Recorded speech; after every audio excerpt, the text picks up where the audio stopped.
Hi, and welcome to the SEO podcast, Unknown Secrets of Internet Marketing. Yeah. Welcome back to another fun... Yeah, I think I did. Welcome back to another fun-filled edition. My name is Chris Burris, owner of E-Webstyle. I'm Charles Lewis, your Internet Marketing Specialist here. How you doing? We got a lot of information to cover. We got an exciting show. As usual, we want to talk about what we talked about last time. We have a tip from last time. That tip is include videos in your pages and posts. Yeah. Why? It has the highest impact on universal search. And if you're wondering what universal search is, then you need to go back and listen to podcast number 115 because we talk about universal search there and in a bunch of other places, actually. We love it when you guys stalk us. You can stalk us at twitter.com/ewebstyle, facebook.com/ewebstyle, youtube.com/ewebstyle. You can send us an email at podcast@ ewebstyle.com with a dash between the E and W. E-Webstyle. Yeah. Let's see, what do we got? We got reviews, we got news. What do we want to do first? We did get some reviews. Let's do the tweet first and then the reviews. Yeah, we'll do this tweet. So I found this tweet. I don't remember how old it is. It's pretty cool, though. It says, just found you guys and have been trying to catch up on old podcasts. Remember when you used to say, send a tweet and bling? Wow. Forget the bling. I remember Bing. That was always good. And then our review. This was on iTunes. We love it when you go to iTunes, create an account. In fact, the last review said, hey, look, if you're listening and you're getting any information from these guys, at least do what they're asking. Go to iTunes, create an account, post a review, and then let us know so that we can give you a punch in the face. Yeah, 4 steps, less than 2 minutes. Go ahead and let. Title is Great Podcast, Could Be Longer. 4 stars again, Yeah, we'd like to get 5. I enjoy the podcast. I'm trying to get a job in SEO and social media marketing. I have a good time listening to everyone having a good time. I would like some interviews with other experts in the industry. Not undermining your authority in the subject. Yeah, I don't know, man. I don't know. Why, you think we're not good enough? But a different voice would be nice. I'm going to just pause right there. We are reactive. I can change my voice. What kind of voice you want to know?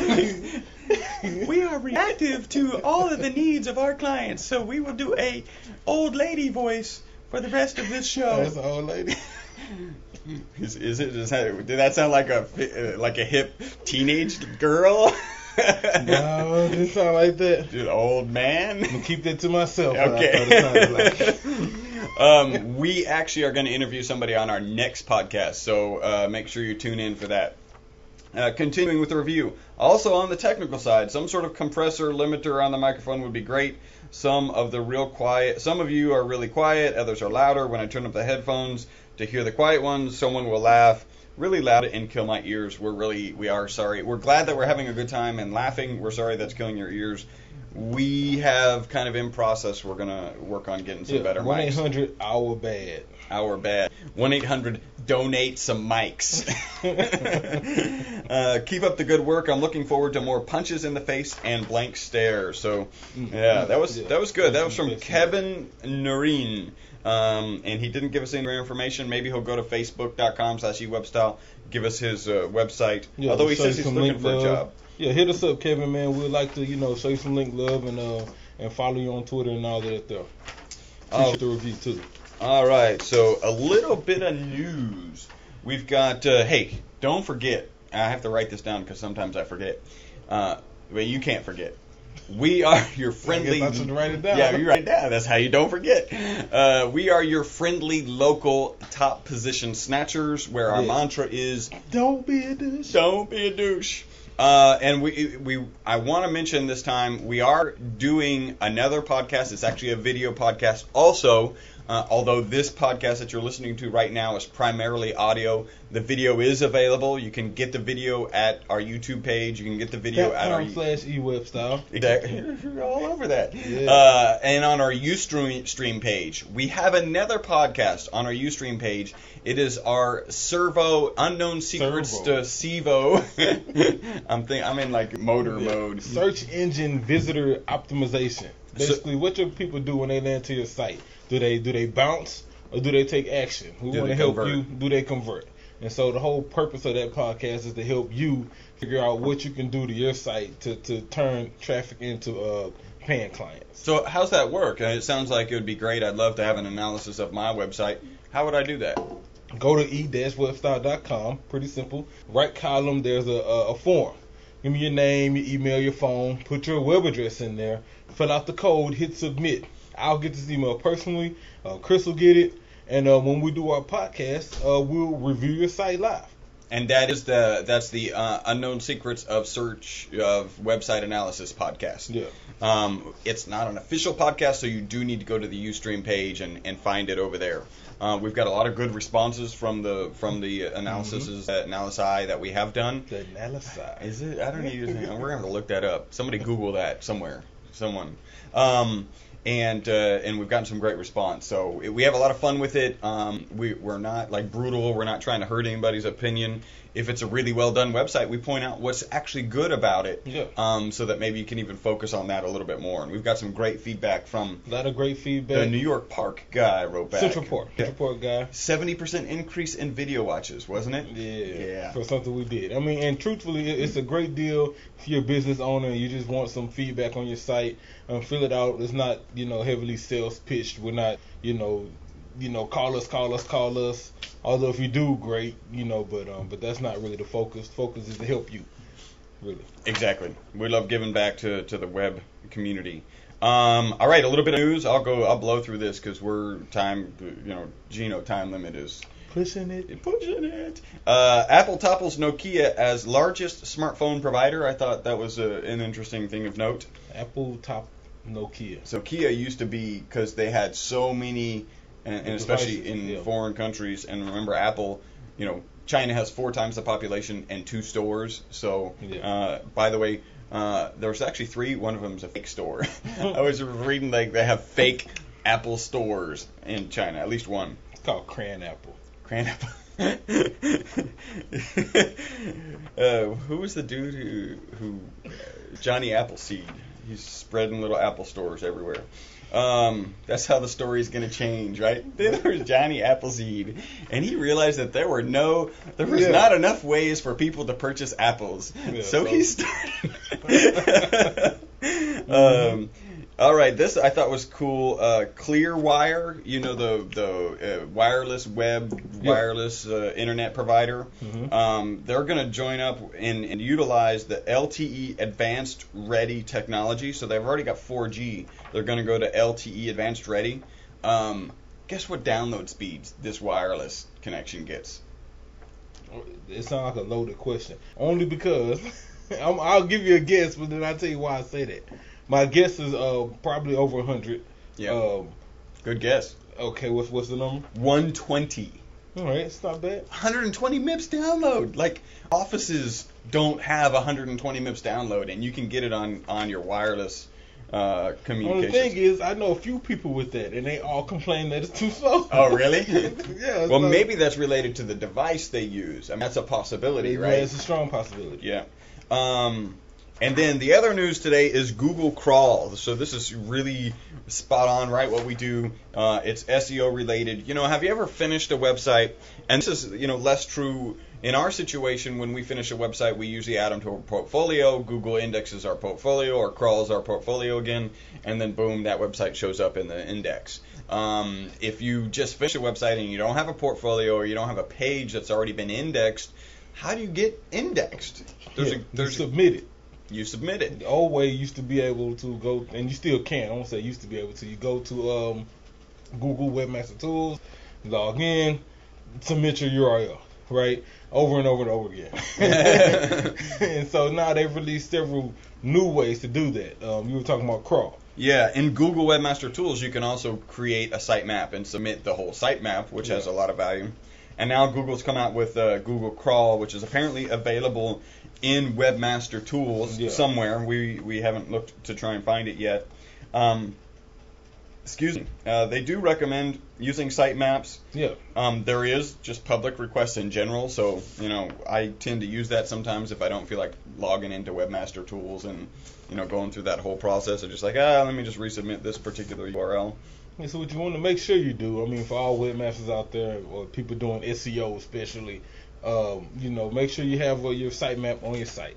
Go ahead and submit your HTML map, submit your XML map, submit to Google Crawl. All of this stuff will probably take you, less than a day to do. So might as well do it.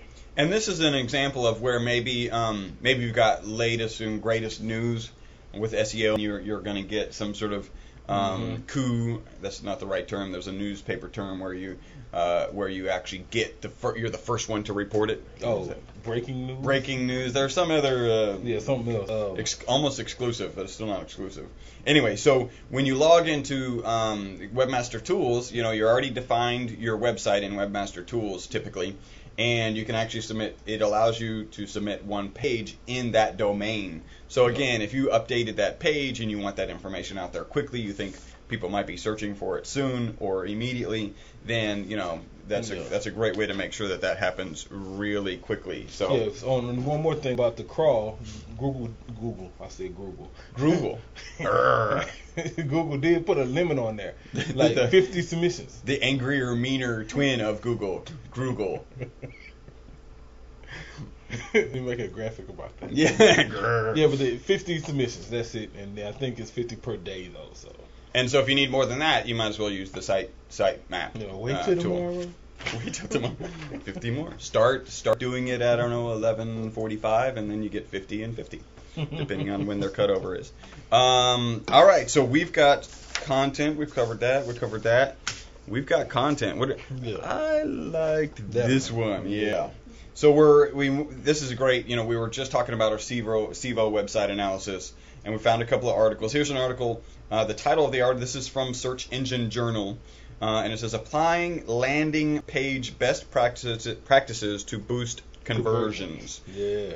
So this is the principle of SEO, Search Engine Visitor Optimization. You get the traffic to your website. That's easy. What do you do with that traffic? That's why we believe it's so important to have your internet marketing company have the capability to do both the web design and the internet marketing in terms of driving traffic to that website. Because you've got to be able to iterate with the traffic and do A/B variant testing, figure out what's working, what's not, what works for particular clients. And this is talking about landing pages, so I think this one is more search engine marketing related, pay-per-click and pay-for-exposure type budgets where you're actually sending traffic to a particular page and you're paying for that traffic. Then, in those cases, you need that landing page to convert as many people as it can. And so this is, how to apply the certain practices to these landing pages when you're driving traffic to them. So one of the things that the first thing it says is make it short and logical. And this is an interesting one because really it depends. Yeah. It depends. We did short and logical, and we did the long way. Yeah. Right? I think it depends on the client. If this is a short sale, where it's not a lot of information involved in making this decision, you're coming here and you're submitting a form, to have something that's cost less than $50, then, yeah, short and logical is the way to go. But if this is hardy plank siding, yeah, right, exactly. That's a great example. This is a hardy plank siding. This is an investment to your home, something that costs a couple $1,000, and people need to see colors. They need to read information. They might want to see before and after pics, and therefore short logical doesn't work in this case for a landing page. You need content. You need images. You need a little bit more information to help that user convert. And so that is my first reaction, and I'm 100% on that. I also think even in more content, you want to kind of design it so that it's condensed, right? So it's not that you have less content, because there are clearly products and services that need, it's a bigger sale. No one's going to go out and buy, I was going to say a car, but that's not a good example. I think siding for your home, right? This is going to totally redo your house. You're not going to go out and buy siding for your home based on a postcard. It's like, oh, wow, 25% off, 10 years experience, and we do everything. And you're like, okay, get these guys out. I'm ready to give them a check. No, you want to see what are my options? What are the color options? You covered some of this already. So you need more text. You need to build more credibility for. In that case, it's not just the price point, because it's interesting, right? Because the car is the same price point, and you don't need half as much. Why? Because it's a car. Like, everybody knows it. You've seen it. You've driven it possibly. Whereas a house, you've never. How often have people changed the entire siding of their house, the look and feel of their house? Yeah, it's not an the emotional GUI, base. the GUI of their house. How often do you change the GUI of your house? It's not an emotional decision, kind of checkout line, let me buy that type of decision. It's a research, do some competitive research. They'll look at this landing page and hopefully see enough information that after they check your competitors, because they'll come back and make that decision. One thing he did point out in this section, which I actually believe is worthy of, well, there's two things. Fundamentally, we believe every page is a landing page. So we really don't believe in landing pages per se. When we end up doing landing pages is when somebody has what we call an aesthetically outdated website. They're not willing to invest in redoing the website, and they're about to start a pay-per-click campaign, and actually we dissuade them from an SEO campaign until the website's done. But in particular, if they want to generate revenue immediately, they can start a pay-per-click campaign, and you've got to drive that pay-per-click campaign to a particular page that has a high probability of closing business, since you're paying for that traffic. That in that case will make a landing page. Typically, when we redo that website, that landing page actually fits right into the website. Yeah. It's not a separate page. In the case of a home siding, that's going to be the home siding page. It's not going to be we have a home siding page and we have a landing page. Yeah, that'll be the home siding page. And once the whole site gets redone, like they may do doors and windows, so then there will be Windows page that'll be optimized, but it'll also be formatted to convert. And so it'll in turn be a landing page as well, for two reasons. One, if someone searches Windows, we want that page to show in the organic results. And two, if we decide to do some sort of pay-per-click campaign for Windows, we have that page to send them to. And roofing is another example of similar price point and totally different sales process, in my opinion.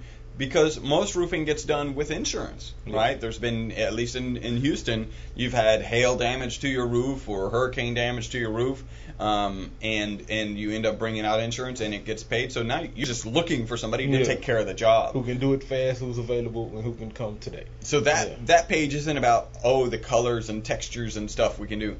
We're insured, we work with insurance, we've been doing it for 40 years, give us a call and let's give you a quote. That's a much simpler sell than a siding, right? Even though it has similar impact. So he says generic landing pages are a serious faux pas. Now this is an interesting one, because if a particular customer has a lot of products, their home page, and again we consider every page a landing page, has to quickly funnel people to the right page. So it's a general page, and it has to be designed incredibly well. It still is a landing page of sorts, because we all know, although we'd love to send traffic directly to the roofing page or directly to the home siding page, often Google gives a lot more precedence to the home page. Yeah. And so if that's how they organically found you, by typing siding, then when they get to your homepage, you've got to be able to direct them to siding and windows or roofing equally well, equally quickly. So in general, yes, landing pages shouldn't be generic, and your homepage is a great example of a generic landing page, if you will. Next is talking about layout. Yeah, so layout, and in the article he mentions that he prefers a single column. I'm not sure the sites he was testing, but I think... Well, this is interesting, because this is one of my criticisms of this article is, he says, the most popular landing page layout is. Well, does that mean it works? You tend to have that feeling that it does. I also think it depends on the product. Yeah, it depends on the product or the service, for that matter. A single page, I think, is great.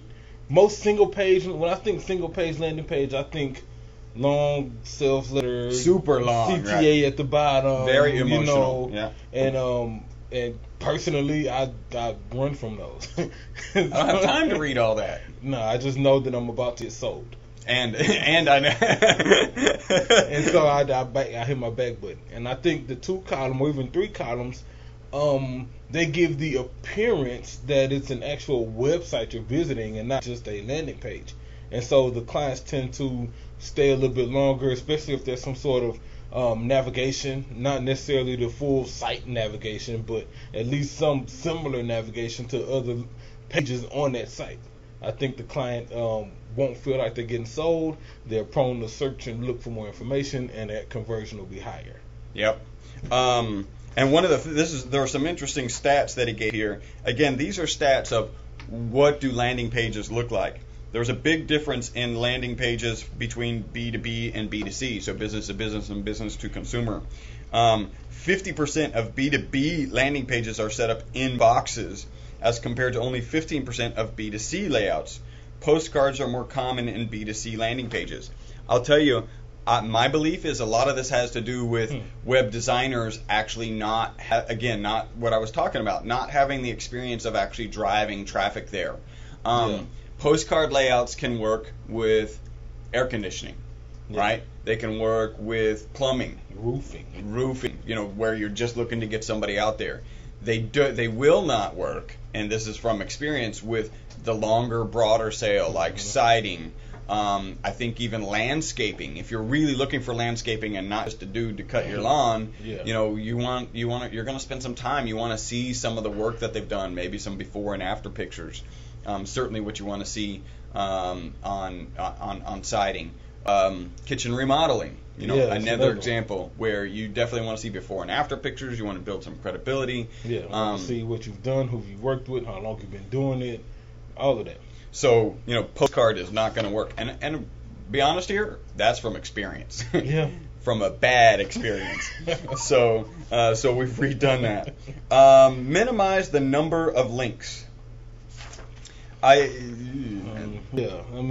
I think it really depends. I think the marketing takeaway here is understand who your market is and the type of people visiting your site. And what it takes to sell your product or service. To sell them. If it requires a lot of information, then it's worth having more than a couple of links, because you don't want to cloud this landing page up full of content. You'd rather link to different content. Right. If it doesn't require a lot of information and you can convey your message pretty quickly, graphically, then reduce the amount of links you have and go right for the close. One study that I love to refer to, there was a study they did on a campus where they were selling jams. And so on a couple different days, they did the experiment differently. One day they had like 3 selections of jams, and another day they had like 20 selections of jams. And your intuition is like, well, if they've got 20, then they've got something for everyone. Their sales probably went up. And that's actually the reverse of what happened. When you have so many decisions to make, it's either boils down to is buy something, make a decision and buy something, or don't. And when the decision gets bigger, the don't gets more appealing. Like, I don't know if I want the apple or the grapple or Drupal or whatever. You end up just saying, you know what, I don't want anything because I can't make that decision. So that's or you end up getting what you always get. The same. I'll just take the same. Yeah. We went to a restaurant and it's like 5-page menu. I mean, we're flipping. The waiter came over. This is me and Kim. Waiter came over 3 times. You got ready to order it? The end of the night, it was like, I'm going to get the chicken fried steak. Yeah, that's what, I just got to go with the chicken fried steak. Yeah. You were in the mood for something different. You couldn't find anything that really worked, and so if you're not going to work, you might as well get what I know is going to work. Yeah. So that applies in this situation. If there's too many links to click, then and we really believe staying focused. That's like a great example of this is we don't believe that you should put Google ads on your website if you sell something. If you're a blogger, then you have it on there so that you can actually make money. If you're actually selling product, why do you want to drive people to another website? By the way those are written, I mean, I know you can do negative words or whatever, but you got to stay on top of it. Ads to your competitors. Exactly, and that's that's the nightmare scenario that you definitely don't want. Keep above the fold. Again, this boils down to if you're on a postcard page, it's going to be above the fold, obviously, or hopefully, obviously. If it's a longer page, really you do want your calls to action right at the top, because I think if somebody starts boiling down and they're reading something and finally they're sold, then they know to go to the top. Just make sure that your CTAs, calls to actions, are really prominent. And potentially, if it's a really, really long page, you want to have it a couple times. Yeah, definitely. And also keep in mind, with newer devices out, like your site may be being viewed on a Galaxy tab, right, or an Evo, for example, or even the 19-inch widescreen. And so your fold is different from my fold. Yep. You see what I'm saying? Yep. So just keep all of that in mind. I think we don't really have time. We'll save that next article for I got the next blank time. stare real quick. All right, blank stare. All right, let's roll this out. Yeah, that was a good blank. Hat was on point, and my collar folded a little bit, but cool. Blank stare at Google and Microsoft. Google and Microsoft. Yeah, for the public going back and forth about the patents. This is like a public. It's a swinging contest. Right? Oh, it's a swinging contest, and it's gonna come down to who has the most money at the end of the day, and they're gonna spend a lot of money proving who has the most. Yeah. And so, y'all get it together. Should probably be handled in courtrooms and not on the internet. Not. But then, it's two tech companies, so maybe it should be handled. Well, I was thinking about that in terms of popularity. How much value is there in winning that popularity contest? I have to say, the fact that Bing was effectively stealing Google's results, I don't think Google capitalized on that nearly enough. Yeah, right? Google is well known for not marketing their stuff well. So maybe they're like, look, we need to start marketing, we need to start pleading our case to the public. They just need, it sounds like, to have a little more rock solid. Like, don't blame them for going to buy patents that you need when they actually offered you to go buy them together. well, then they said that the reason they declined that offer was because they know that eventually they would have been paying for it and then it would have been used against them because they would have been sharing it with them. So instead, they didn't want it. You keep it. They should have just gone and bought it themselves then if they knew it was going to be held against them. Yeah, they got a lot to work out. So, blank stare, y'all. Y'all handle that. It's kind of entertaining though. Yeah, so I don't want to say don't do it because I enjoy reading about it. Yeah, it reminds me. I was once at a symposium. So this is it's a conference for fullerene researchers. So it's our parent company at the time manufactured fullerenes. It's a carbon nanomaterial. So you've got PhDs. You actually have a future Nobel Prize winner in this room, and listening to them bicker, like you have this picture of science being so pristine and business being so pristine, and really somebody's attitude gets involved, and then boom, it's on. Now you got Twitter. You're like tweeting about patents. Yeah, they're tweeting back and forth. That's what makes it work. That's just. I'm waiting on the Microsoft dude to plus some love. Yeah. Thanks for tweeting back and forth. This has been fun. Could you plus me? Yeah. Plus one me? Add me to his circle of haters.